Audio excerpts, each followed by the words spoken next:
Shalom, shalom mtu wa Mungu. Leo ni siku nyingine ambayo Mungu ametupatia ambayo tunakwenda kujifunza somo ya mzuri sana ambayo inasema wewe ni nani?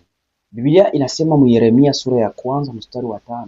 Mungu anaambia Yeremia, mimi nilikujua.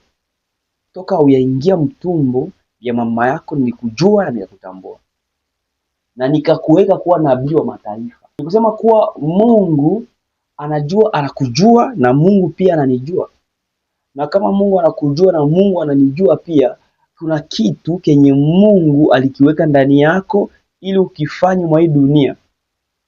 Ulipozaliwa Mungu alijua kabisa unakiafanya nini mwa hii dunia. Ulipozaliwa Mungu aliachilia kazi ndani yako ambayo utafanya katika hii dunia. Kwa hiyo mtu wa Mungu, inakupasa ujue ulizaliwa kufanya nini. Na itakuwa baraka sana kwako, kwa maana ukijua ulizaliwa kufanya nini, utajua ni namna gani utaishi katika hii dunia ambayo tunaishi.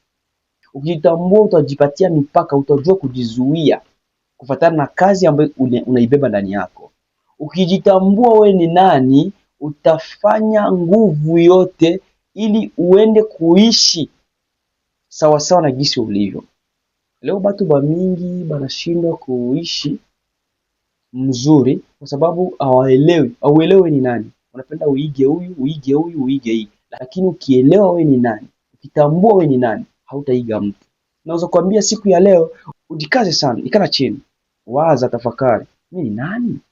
Mimi nilizaliwa juu ya nini? Nilikia duniani kufanya nini? Ukielewa hiyo, itakuwa baraka sana kwako. Mungu akubariki.